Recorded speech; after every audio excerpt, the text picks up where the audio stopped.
Livro Mulheres Improváveis, de Viviane Martinello. Capítulo 10. Lugares improváveis. A lagarta disse que ia voar. Todos riram dela, menos as borboletas. Caminhe com quem acredita em você. Cavernas, rejeição e conexões. Deus é especialista em chamar pessoas em lugares improváveis, de recrutar pessoas improváveis de cidades, estados e países com a mesma improbabilidade. Belém, a menor cidade das cidades de Judá, foi escolhida para ser a terra do nosso Salvador.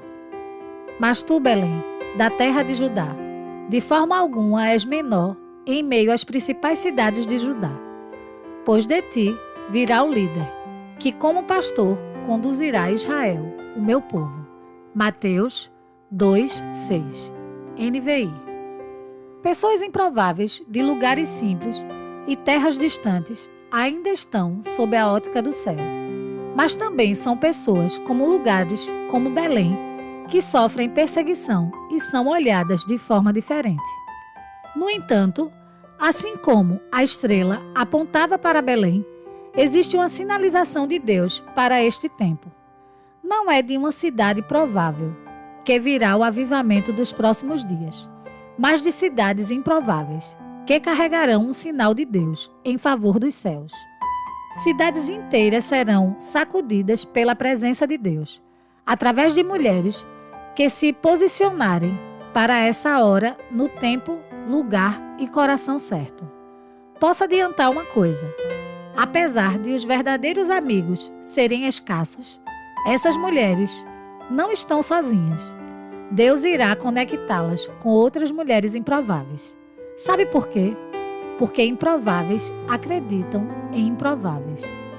Improváveis acreditam em improváveis. É importante caminharmos com as pessoas que venceram processos dolorosos de crescimento. Pessoas que não olharão para nós com julgamento, orgulho ou superioridade, pois reconhecem que foram moídas para estarem onde estão. Sabem que já foram barro informe nas mãos do oleiro e experimentaram o amor de um pai que não desistiu delas e as construiu novamente. O olhar de pessoas que conheceram o amor e a graça do pai é marcado por misericórdia, uma vez que elas acreditam que as lagartas de hoje serão as borboletas de amanhã. Improváveis acreditam em improváveis. Conseguem ver nas pessoas que hoje ainda engatinham com medos, limitações e erros, o que elas podem ser tão prontamente se submeterem aos processos de Deus, para que sejam quem Ele as chamou para ser. Improváveis viabilizam esse processo a outras improváveis, mostrando suas próprias cicatrizes, assim como Jesus fez. Jesus, o improvável dos improváveis, acreditou e se entregou por nós. Quem creu em nossa mensagem e a quem foi revelado o braço do Senhor. Ele cresceu diante dele como um broto tenro e como uma raiz saída de uma terra seca. Ele não tinha qualquer beleza ou majestade que nos atraísse.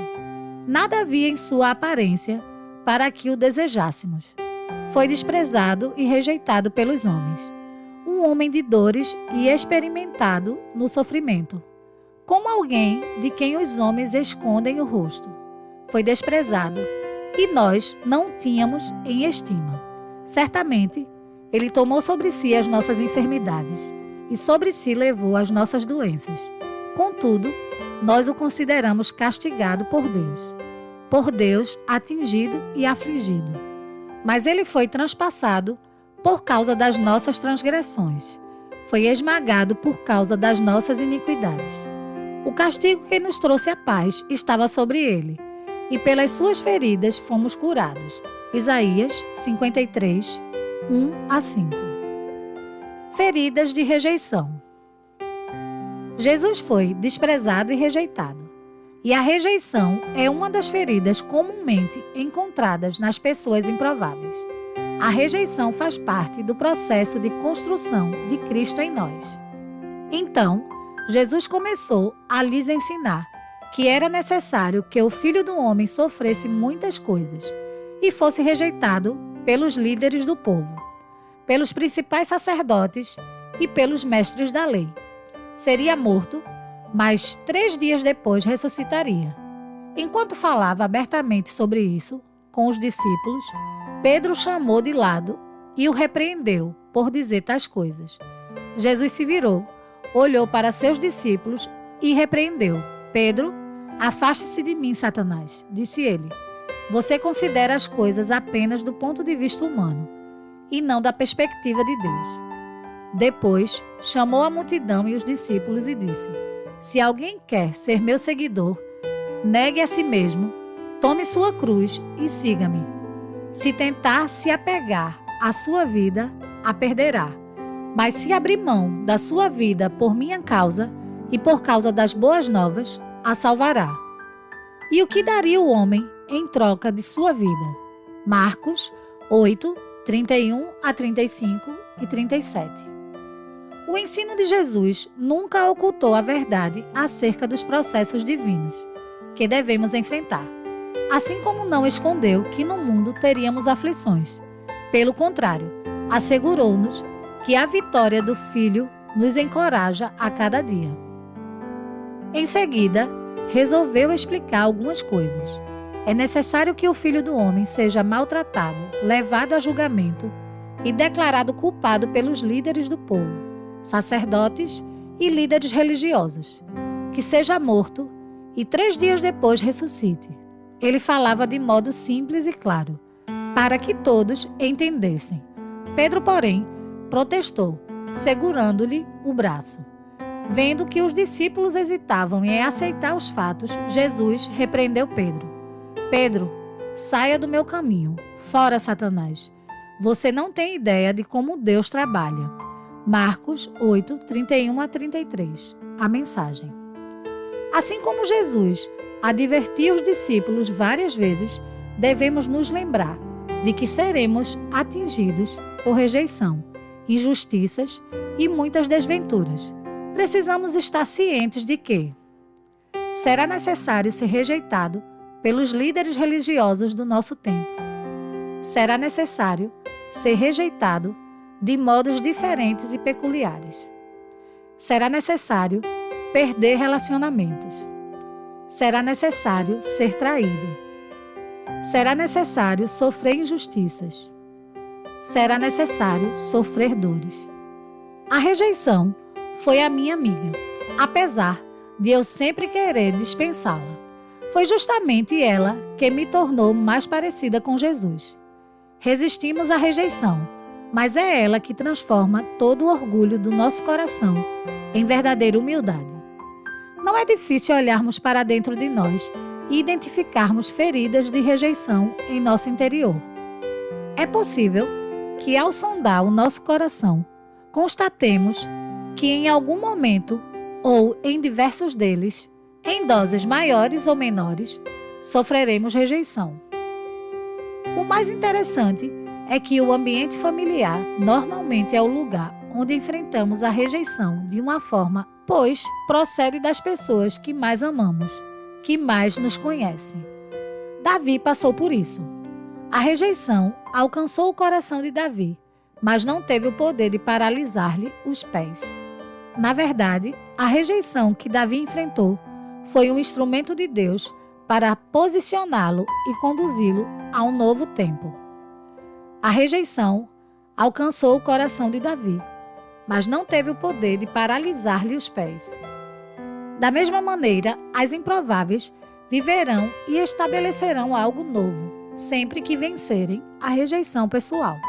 Se você se lembra da história, Davi estava cuidando de algumas poucas ovelhas quando seus irmãos foram chamados para participar de uma das maiores conferências de seu tempo. Aquela conferência anual, com aquele profeta famoso. Não foi a rejeição dos irmãos de Davi que o conclamou rei, nem mesmo a inveja de Abner, ou o desprezo do pai e dos irmãos. Davi estava onde Deus queria que ele estivesse, e por estar posicionado, foi chamado pelo profeta de Deus. Isso significa que a palavra profética sempre nos encontrará e terá poder sobre a nossa vida. Podemos estar certas de que as palavras proferidas contra nós jamais terão poder superior aos das palavras proferidas pelo céu a nosso respeito. Ainda que a terra grite rejeição, o céu grita e ministra aceitação sobre nós. O óleo da cura procura a cabeça das improváveis para curá-las.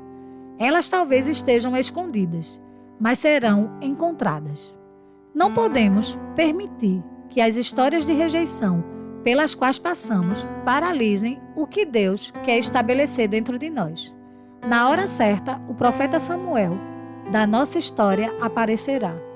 Deus levantará homens e mulheres que não olharão para nós pelas perspectivas terrenas, mas sim com os olhos do céu. Cavernas e conexões improváveis. Cavernas como as de Adulão costumam nivelar olhares e padrões. Os amigos improváveis de Davi na caverna de Adulão revelam essa realidade. Davi fugiu da cidade de Gate e foi para a caverna de Adulão. Quando seus irmãos e a família de seu pai souberam disso, foram até lá para encontrá-lo. Também juntaram-se a ele todos os que estavam em dificuldades, os endividados e os descontentes, e ele se tornou o líder deles. Havia cerca de 400 homens com ele. 1 Samuel 22, 1-2. Quem enfrentou as próprias tempestades, venceu dores e deu um novo significado à sua história, não tem tempo ou coração para julgar ninguém, pois compreende que todos precisamos ser olhados com bondade e misericórdia quando caímos ou falhamos. Na verdade, tudo o que precisamos é menos julgamento e mais acolhimento. Há alguns anos, cheguei a ter síndrome do pânico, porque estava passando por um período de muitas perdas, algumas das quais incluíam relacionamentos com pessoas que eu amava muito e julgava não conseguir seguir em frente sem elas. No entanto, foi justamente nesse vale de dor que descobri que algumas perdas são ganhos. Transformam-se em chaves que destravam o nosso destino. Naquele período, eu não compreendia, mas Deus estava construindo dentro de mim uma rede de relacionamentos capaz de apoiar o que viria à minha frente. Aquelas pessoas simples não faziam parte desse novo propósito de Deus para a minha história, e eu tampouco fazia parte do propósito de Deus para elas. Deixar ou ser deixada foi a melhor coisa para ambos os lados. Foi como Abraão e Ló tiveram que romper para poderem recomeçar. Quando entendi a dinâmica do céu a esse respeito, meu coração entrou em paz e fui tomada de gratidão. Passei a estar atenta à rede que pouco a pouco Deus ia construindo através da dor e comecei a entender que alguns finais podem ser novos começos. Como você e eu lidamos com as perdas? A nossa visão a respeito definirá o nosso grau de maturidade. Não podemos olhar para trás, ainda que nos peçam isso. Devemos seguir para o novo lugar que Deus estabeleceu dentro de nós. Tudo o que precisamos é menos julgamento e mais acolhimento. Podemos estar seguras de que as pessoas serão trazidas por Deus para perto de nós. Quando as portas estiverem fechadas, não as empurre. Mais tarde, você agradecerá por elas.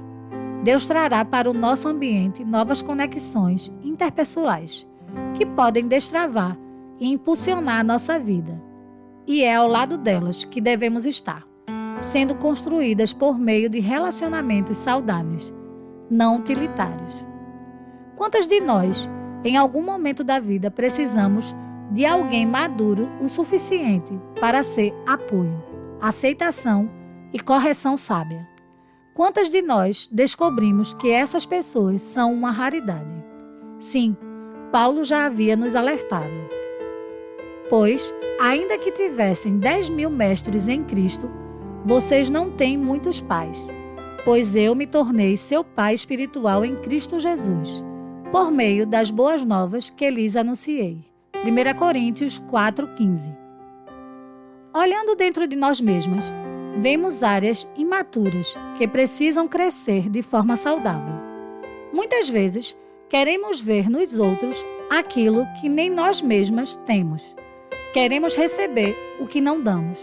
O único caminho é amadurecer e contar com pessoas maduras que nos ajudem. Há uma geração carente de homens e mulheres de Deus, ajustados à palavra, equilibrados e sem intenções escondidas, verdadeiros pais e mães espirituais, de uma geração ferida na paternidade, que precisa de uma mentoria responsável e eficaz. Apesar de termos muitos mestres que ensinam isso ou aquilo, poucos têm sido os pais que nos geram para os propósitos de Deus. Peça a Deus para que você se torne a mãe de gerações e que Deus a encaminhe a pais e mães espirituais, como Paulo foi com Timóteo. Eles são poucos, mas existem. Toda flecha precisa de um arco. Onde quer que haja um arco, existe uma flecha voando em direção ao seu propósito. Os arcos são raros. Vejo tantas pessoas travadas, tantas pessoas sem rumo, precisando ser lançadas a seu destino. Vejo também arcos resistentes às dobras de Deus. Sim, um arco precisa ser dobrado e está maleável às novas configurações de Deus. A flecha dá propósito ao arco. O arco potencializa o propósito da flecha. Por isso, precisamos de arcos. Precisamos de pessoas que se deixaram ser dobradas, que se submeteram aos processos de Deus para a formação de um coração impulsionador. Deus está levantando arcos em nossa geração. Todo arco um dia se sentiu perdido no meio do processo. Ficou um tempo sem entender o período de ser dobrado para lançar flechas. O retrocesso muitas vezes é um convite a esse lugar de reconstrução. As flechas são polidas, mas os arcos são dobrados. O que define um arco e sua eficácia é quanto ele deixa Deus tratá-lo. Quanto mais arcado, mais eficaz. Os arcos são raros, por isso tão preciosos.